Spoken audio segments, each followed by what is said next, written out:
Hello and welcome. You're watching Sabha TV. This is Rajat Kane. Let's have a look at the top headlines.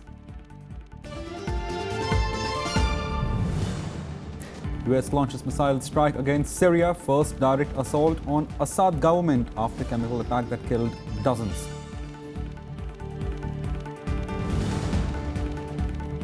Rajya Sabha passes GST legislation. Arun Jaitley calls it historic. Manmohan Singh says could be a game changer but not obstacle free.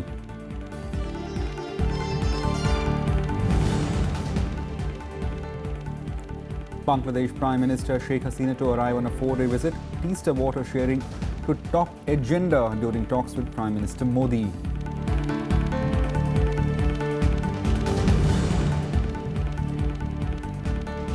Two out of 5 soldiers trapped in avalanche in Jammu and Kashmir die. Water levels in Jayaram recede after it reached flood declaration mark.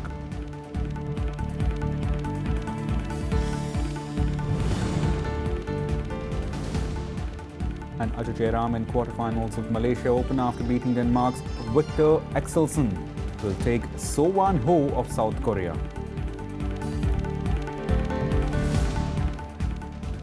Now we begin the bulletin with a big international development.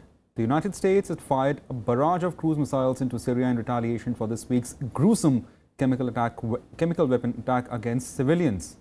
It was first direct American assault on Syrian government and Donald Trump's most dramatic military order since becoming president. The surprise attack that took place last night marked a striking reversal for Trump, who warned as a candidate against the US getting pulled into Syrian civil war, now in its 7th year. But the president appeared moved by the photos of children killed in chemical attack, calling it disgrace to humanity and crossed a lot of line. About 60 US Tomahawk missiles fired from warships in Mediterranean Sea targeted an airbase in retaliation for a chemical weapons attack that American officials believe Syrian government aircraft launched with nerve agent, possibly sarin. The president did not announce attacks in advance, though he and other national security officials ratcheted up the warning to Syrian government before Trump action in Syria could signal to China that president isn't afraid of unilateral military steps, even if key nations like China are standing in the way. I ordered a targeted military strike on the airfield in Syria from where the chemical attack was launched.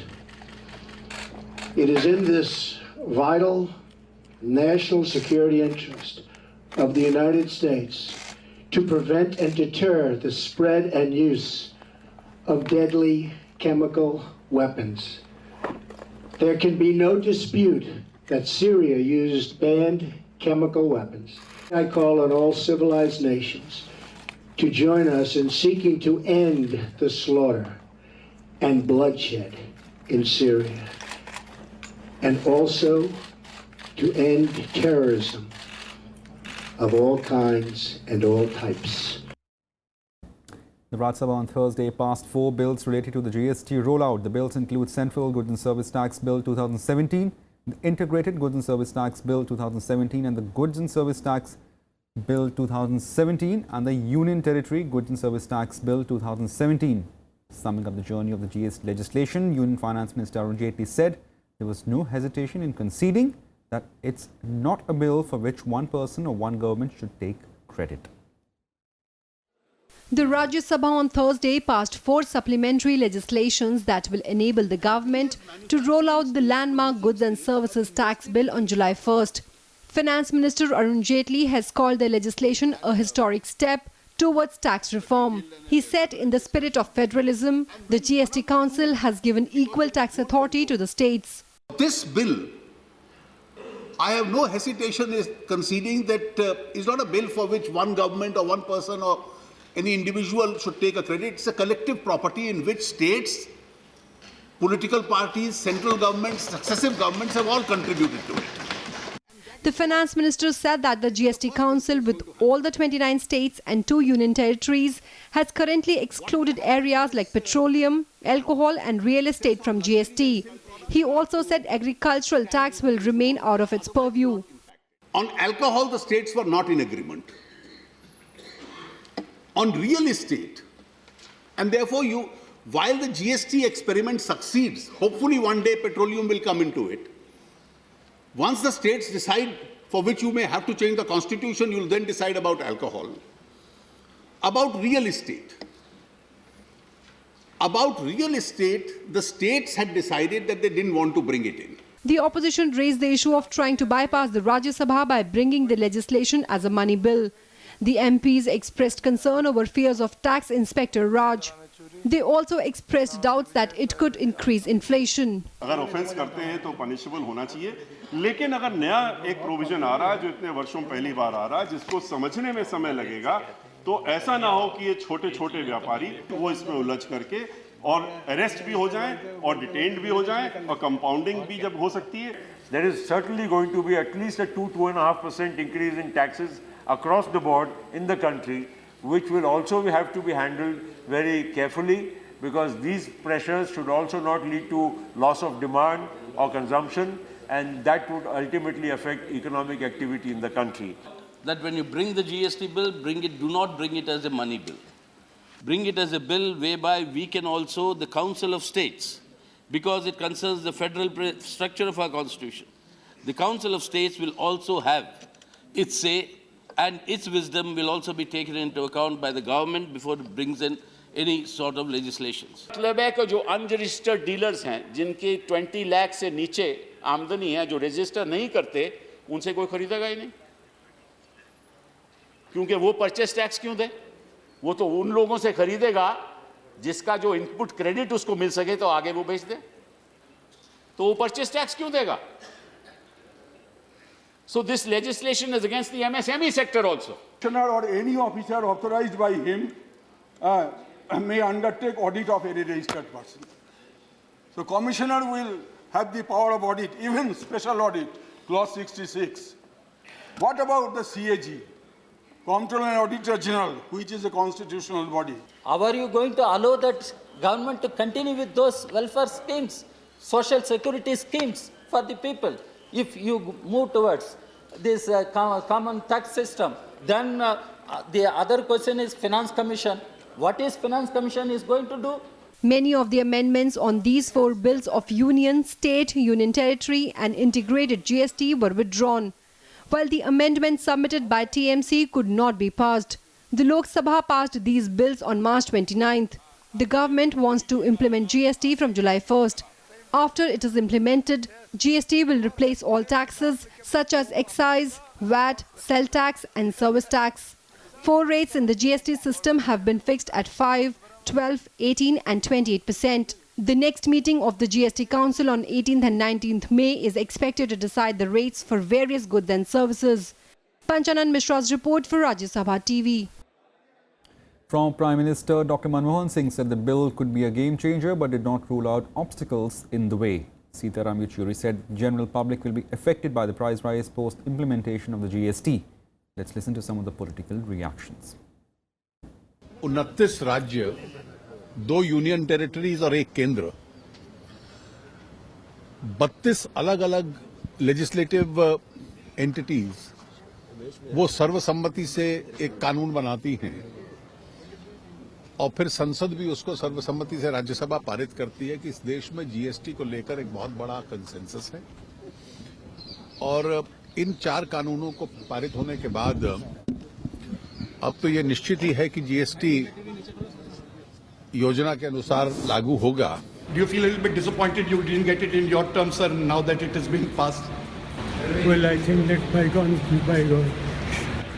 And you feel this will help in increasing GDP, sir, that everybody is expecting it to be a game changer? Do you believe that this will be? Well, it could be game changers, but we should not assume that there will be no difficulties on the way.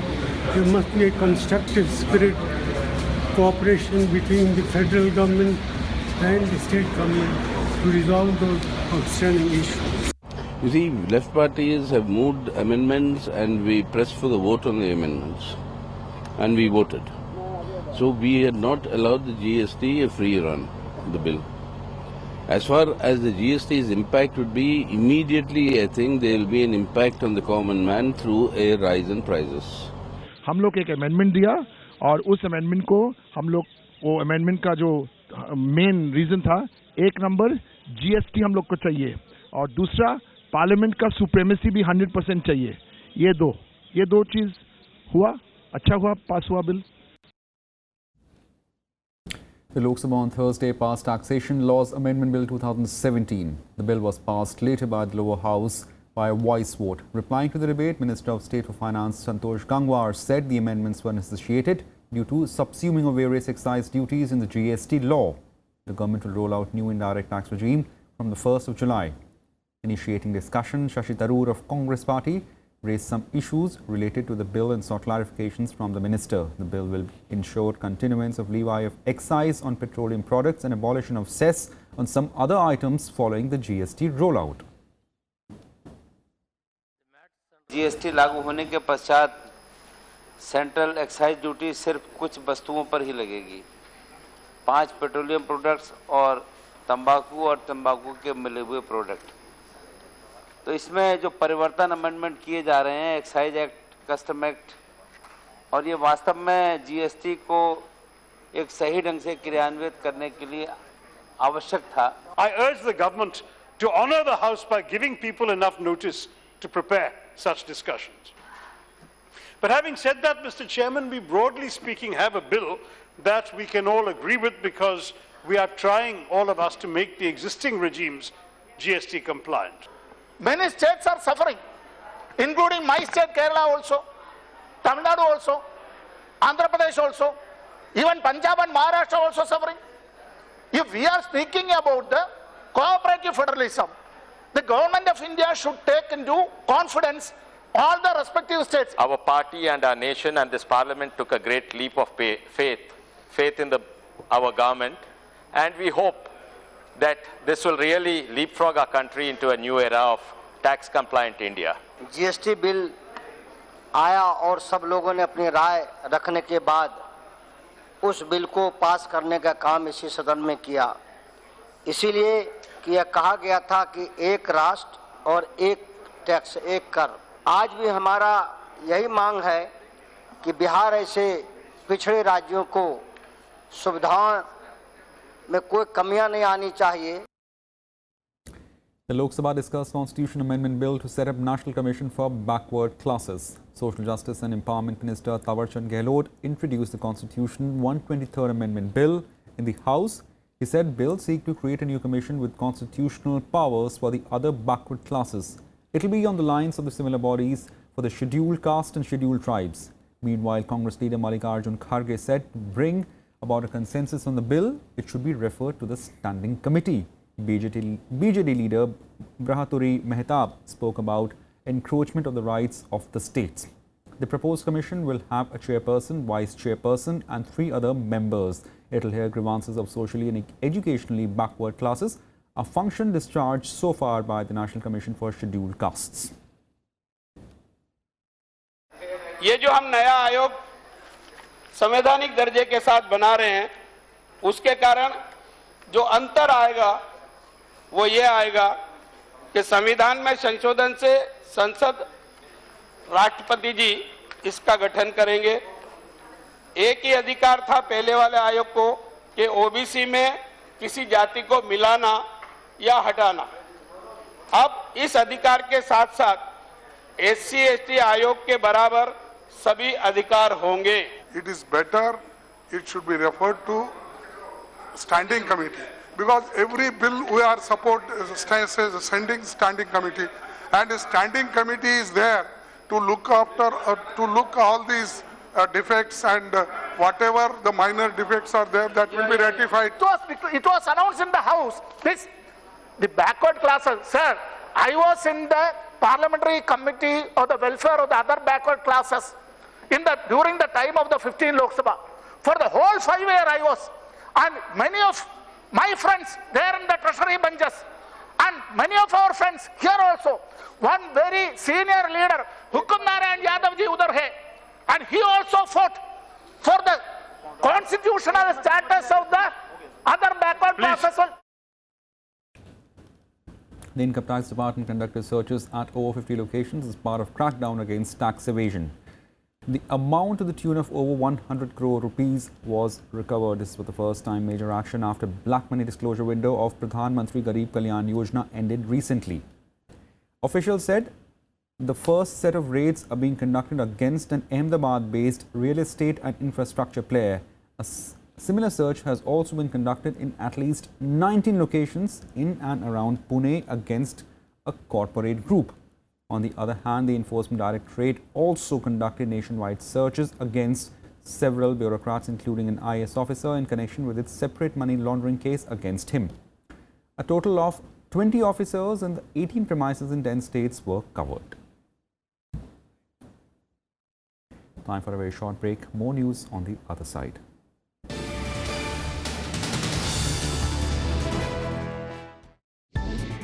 Hello and welcome to Indian Standard Time. I'm Siddharth Vardarajan and my guest today is Dr. Shahida Abdali, Ambassador of Afghanistan in Delhi. Terrorism has been changing, its face, activities in Afghanistan, from Taliban to Al-Qaeda, and today we hear of Daesh. Osama bin Laden was not found in Afghanistan. US is an important partner for Afghanistan and for the region. Watch Afghanistan's Ambassador to India, Dr. Shahida Abdali, articulate his views in Indian Standard Time on Rajya Sabha television. Welcome back. Bangladesh Prime Minister Sheikh Hasina will reach Delhi today on a 4-day visit. A large business and official delegation, including ministers and other senior officials, are accompanying her. Bilateral talks with Prime Minister Modi are slated for Saturday. During her visit, Hasina is expected to meet President Pranab Mukherjee, Vice President Mohammad Hamid Ansari and Congress leaders Sonia Gandhi, Rahul Gandhi, Ghulam Nabi Azad and Mallikarjun Kharge. Chief Minister of West Bengal Mamata Banerjee is also expected to meet Sheikh Hasina.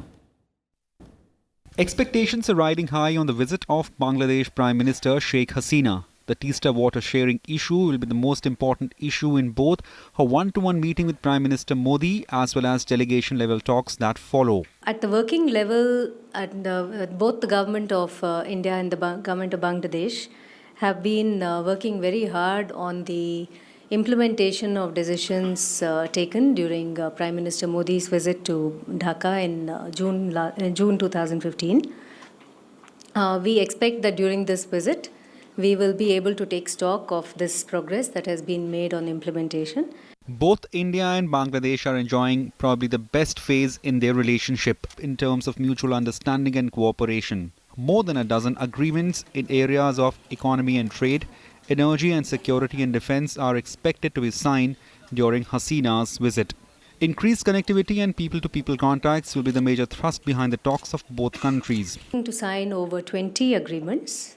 These are meaningful agreements in ICT, in science and technology, cyber security, defense, development partnership, trade and investment, shipping, bus services, mass media, and so on. With Bangladesh in dire need of external assistance for economic growth, and China trying to increase its influence by offering aid worth billions of dollars.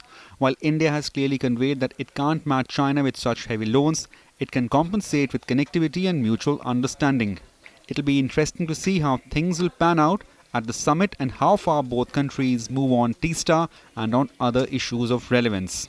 Though there will be no agreement on Teesta water issues, but Chief Minister of West Bengal Mamata Banerjee is coming and she will be meeting both the Prime Ministers. So this gives hope that India-Bangladesh relations will be better in coming future. Akhilesh Suman for Rajya Sabha television with camera person Prasanta in Delhi. At least 5 soldiers were trapped after multiple avalanches triggered by heavy snowfall hit an army post in Batalik sector in the Ladakh region of Jammu and Kashmir. As per reports, 2 out of 5 soldiers trapped in avalanche in Jammu and Kashmir died, while efforts are on to save the other 3 missing. Army officials reported that specially trained avalanche rescue team have been deployed to rescue them. Earlier, high and medium danger avalanche warning were issued for areas in Jammu and Kashmir and Himachal Pradesh. The advisory was issued by Chandigarh-based Snow and Avalanche Study Establishment, part of this Defence Research and Development Organisation. This year in January, as many as 20 Army personnel, including a Major and Junior Commissioned Officer, lost their lives in 3 separate incidents of avalanches in Sonmarg area of Gandarbal, Gurez and Bandipora and Machil in Kupwara district. Jammu and Kashmir received fresh snowfall on Thursday, prompting authorities to close school and colleges. It was after a decade that the state has received snowfall in the month of April. According to reports, school as well as colleges will remain closed till Sunday. Rail services and flights were also suspended. Meanwhile, Jammu and Kashmir police set up emergency helplines across the valley, and cops have been asked to remain alert to meet any possible challenge and eventuality. According to reports, police has also launched rescue operations at several places, and efforts are on to shift trapped people to safer places. According to reports, water levels in River Jhelum and its tributaries started to recede today after rainfall stopped last night, easing flood fears in Kashmir. Officials said that while water level at Ramkumar in the city was still increasing marginally, it's expected to recede in a couple of hours. The water level in tributaries like Veshov, Rambiara and Lidda streams has receded substantially in the past 6 hours. Earlier, Chief Minister Mehbooba Mufti chaired a high-level meeting to take stock of the situation. She reviewed preparedness and the steps to be taken by the administration in the view of emerging situation of rain and waterlogging many parts of the valley. Government ने announce किया 3 दिन छुट्टी है हमने ऊपर वाले से दुआ की कि बारिश और बर्फ बंद होनी चाहिए इसमें जगह जगह पानी जमा हो रहा है ड्रेनें भर के आई हैं तो पानी हर जगह से हैं लोगों को मुश्किलात हैं चलने में और ऊपर से गाड़ियों का जो रश है उससे ज्यादा ही मुश्किलात में लोग आ गए हैं After a month of alleged killing of Indian fishermen by Sri Lankan Navy officials from Union Ministries of External Affairs and Fisheries Department will be holding talks with their counterparts in Colombo. Representatives of various associations of fishermen in Tamil Nadu would also participate in the tripartite talks. Among the demands would be release of 141 boats still under Sri Lankan custody. The meeting also comes ahead of Prime Minister Modi's visit to Sri Lanka next month. US President and his Chinese counterpart meet face-to-face for the first time on Thursday as Donald Trump welcomed Xi Jinping to his Florida resort for the first summit. Trump said the two leaders had developed a friendship as they sat for dinner at his Mar-a-Lago retreat. The two leaders' wives were also in the attendance at the dinner.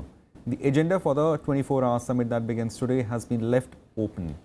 But China's ally, North Korea's aggressive pursuit of nuclear and missile expertise is likely to be the key highlight, with American leader expected to press his counterpart for action on Pyongyang. For his part, Xi will seek assurance from Trump on US arms sale to Taiwan, which China considers a breakaway province that must unify with the mainland. The summit will define future relationship between the world's two largest economies. Chinese President Xi's visit will conclude with a working lunch on Friday. Great honor to have the President of China and his incredibly talented wife, a great celebrity in China, a great singer. It's an honor to have you in the United States. We've had a long discussion already. And so far I have gotten nothing, absolutely nothing. But we have developed a friendship, I can see that. And I think long term, we're going to have a very, very great relationship. And I look very much forward to it. On to sports news now. India's Ajay Jayaram entered the quarterfinals of Malaysian Open Super Series with hard-fought victory over Denmark's Victor Axelsen. The unseeded Indian was completely outclassed in the first game but came back strongly in the second to take the match into the decider.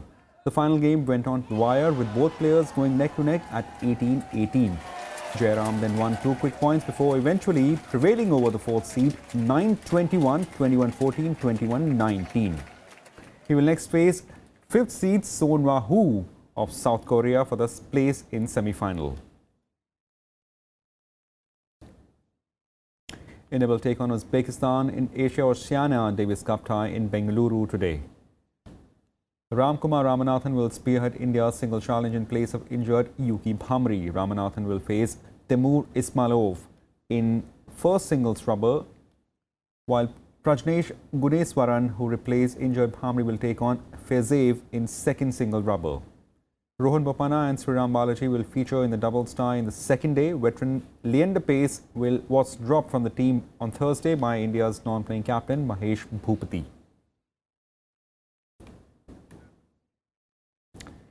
Pakistan Test captain and batsman Misbah announced retirement from Test cricket on Thursday. The 43-year-old, who has led the Test side since 2010, said he'll quit international cricket after the 3 Test series in the West Indies beginning later this month. Pakistan won 24 of its 53 Test matches under Misbah-ul-Haq and occupied the top Test rankings last year for the first time. However, a slump in the form saw them losing 6 consecutive Tests, triggering speculation about Misbah's captaincy. Misbah has already retired from the one-day international cricket after 2015 World Cup, but said he'll continue to play domestic cricket for now. Sarfaraz Ahmed, who is captain of 2020 and ODI side, is likely to take over as captain in all the 3 formats. That's it for now. Keep watching Rajya Sabha TV for more. Thank you.